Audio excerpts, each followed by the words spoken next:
Hello everyone, welcome back to the Purple Broom Apothecary and Publishing. I am your host Natalie, and I am going to just state up front, I know this video is a little bit dark, so please don't complain about the video quality. I woke up with a very nasty migraine this morning, and I'm just now starting to get it under control. It's almost noon here, and so I'm just now starting to be able to function. So I know it's dark, and for that you have my apologies, but here we go. Today I wanted to come to you to talk to you about something that's been kind of on my mind. I've had a few thoughts about it for a while, and I have never done a video on this topic, but I want to talk about it now. And that is being authentically you. This video is partially because we recently lost someone in the YouTube community who was extraordinarily authentic. And in watching the tribute videos to Dee, I noticed that that was something that a lot of people brought up. So it was obviously something that people picked up on. But it was also something that I've been thinking about actually for almost a year now, just in terms of how often the term comes up in being your authentic self. And I had a good friend, I had actually met her through Facebook, but her name was Wendy Dean, and she meant so much to me because she was one of the people that I felt truly accepted me for me and never said anything bad about who I was or my choices. She was always very positive and uplifting, and she died very suddenly, and it was devastating to me. It's still devastating to me. I'm still dealing with that because she was one of the few people that I felt really accepted me for me. And one of the things that she said to me struck that chord of authenticity, and I realized that although I was never sure about myself, I have a lot of self-doubt, and I have a lot of problems with self-confidence. I know I seem like a bubbly, confident, outgoing individual to a lot of you, but I'm really rife with a lot of insecurities, and it's always been an issue for me because it's impacted personal relationships even within my family. But one of the things that Wendy said to me that always struck home, and the reason I loved her the most, was because she said, "You are unapologetically you." And it's stuck in my mind, and she's been gone for 2 years now, so I've been thinking about this for 2 years.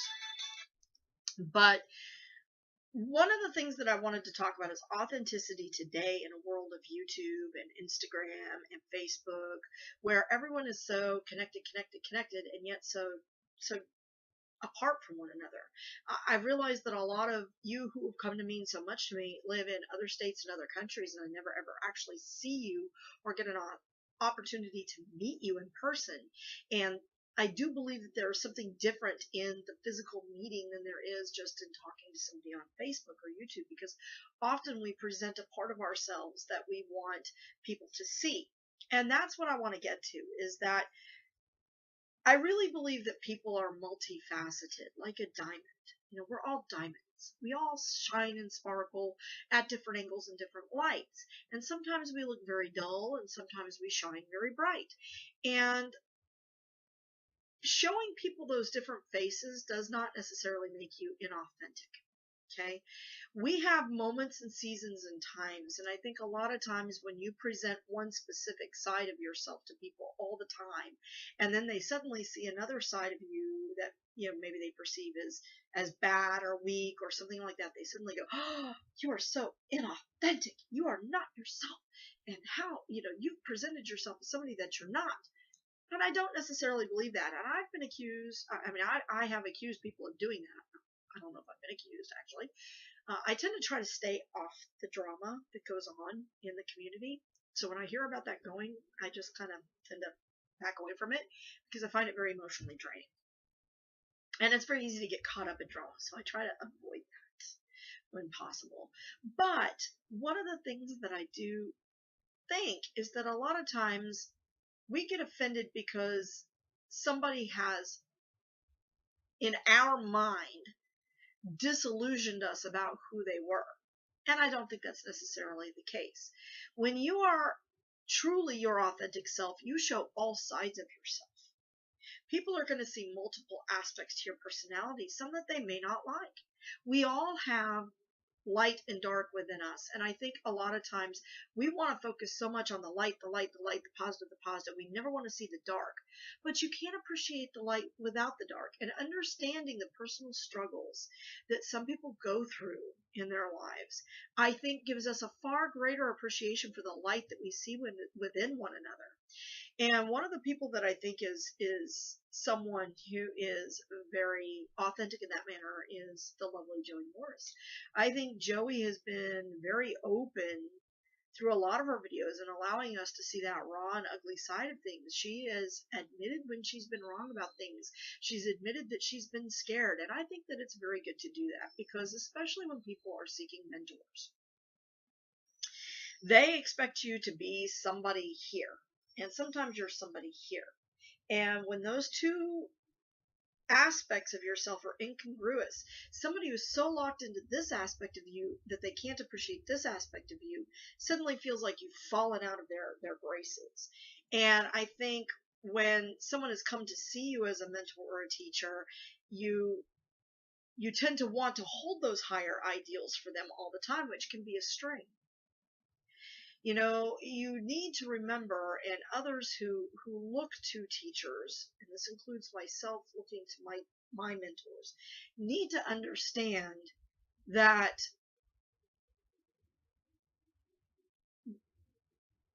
people's faces are going to change. They're not always going to be that bright, happy thing that drew you to them in the first place, but in understanding that there's other aspects to that, you can appreciate them a whole lot more. Another aspect to authenticity that I want to discuss is that being your authentic self doesn't necessarily mean putting everything that you know, airing all your dirty laundry, okay? It's okay to let people know you're struggling, and it's okay to share some personal details about your life with people, I think, personally. And for those of us that have a YouTube channel or do Facebook Live videos or post things on Facebook, it's very cathartic, okay? My Facebook is pretty small comparatively, and I keep it that way because to me, the people that are on my Facebook are people that I feel comfortable sharing those aspects of myself with, and some of them are pretty freaking cringeworthy, as the term was recently used, and that's true, they are.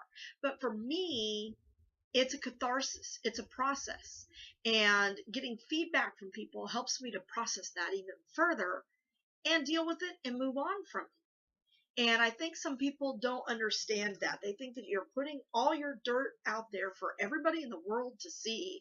And, you know, there are certain things about my life I will never ever share with other people. Things that are very deep and personal and I don't share. And honestly, there are aspects and thoughts to my mind and my process that I don't even share with my husband because I don't trust him. Truth. When it comes to that, I used to keep a diary. I love to write. I've always wanted to be an author. Writing has always been very important to me. I have self-published a book.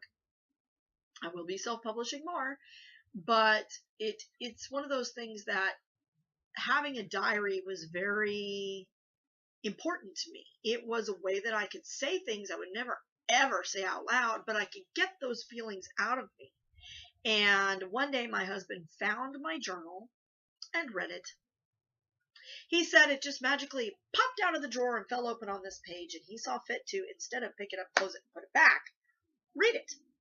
It happened to be a passage about a time when I was very angry with him because of his behavior and some things that he was doing, and it hurt him deeply. And he said, I thought I was getting better. And I said, well, you were, but you aren't at that moment. And he said, well, why didn't you just write it down on a piece of paper and throw it in the fireplace? And I said, I'll tell you why.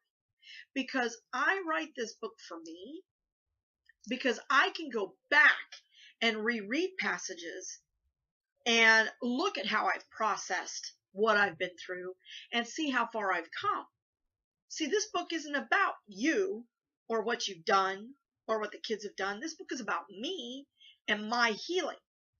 But because he did that, I felt like a certain part of my sanctuary, my authenticity, had been compromised.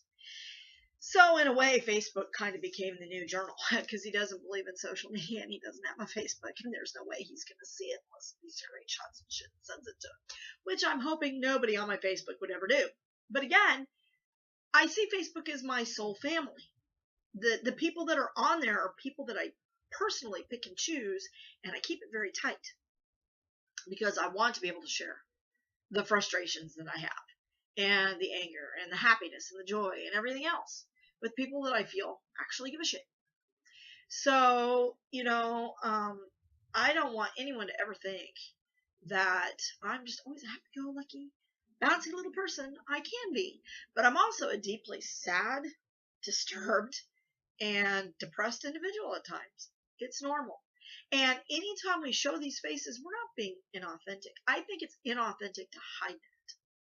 Now, how does that relate to your craft and your practice? You're all wondering. Well, I'm getting to that. And here is what I'm going to say about that. I think sometimes, especially when you're new to the craft, you have a tendency, or we have a tendency, I had a tendency, to cling to certain people religiously. No pun intended. Like, I would just be watching their videos, and I would want to do everything that they did exactly as they did it. If I didn't do it like they did it, I probably wasn't doing it right. It wasn't going to work. And I think that, such as this, it's a beautiful thing, because now we've opened a whole lot of doors to a lot of other people. But at the same time, I think that there are those of us that are very scared to step out and try it on our own and be on our own. And not everybody is like that. There are people that gung-ho jump in there and they start spellcrafting right away, and they're working their magic and they're doing that. That's beautiful. That's fabulous. And that's wonderful. But I also think that there's a lot of people who are still living in a broom closet that feel like they are not able to express their authentic selves. And I'm going to tell you guys right now, I'm pretty open about my family and my relationship with my family, and the bipolar support that I get from my husband. I mean, one day he's very supportive of my practice. The next day he's threatening to smash Lucille on the floor, and it's, and tear out all my altars and throw away everything. It's very frustrating because I don't feel I can be my authentic self all the time. But because the support is bipolar, I never know if I can be Natalie today, or if I have to be good Natalie, perceived good Natalie, or somewhere in the middle. It's very frustrating. I'm not allowed to practice openly. I have to do all my craft when no one is home, or when I go to my office, which I keep very busy with my practice. I mean, I do 30 to 35 visits a week, plus I have supervision. I have documentation for all of those visits that has to be done. Sometimes I have dual documentation because I have to document something in our system, and then the contractees have their own system that the actual documentation has to go into. So I have to do some sort of note in my system saying, hey, this client was seen for this agency. Please see Kinzer, or please see VIP, or please see whatever system they use for more information. Then I have to turn around and go to their system, log in, and actually type in the note. So it takes twice the time. And so I stay very, very busy, and it's been hard. Like, for those of you that saw the video I did a few weeks back about how I was going to be doing a class on Udemy, I am still working on putting that class together. I very, very, very much want to have that class up and going before Black Friday. That was my goal. I don't know if I'm going to reach that goal. I don't like not reaching goals. I've always been a goal setter and a goal reacher. So it's difficult for me, in authenticity, to sit there and admit to myself, I'm not going to reach this goal. To be frank with you, I don't know if I'm going to finish my PhD. You have a 10-year limit.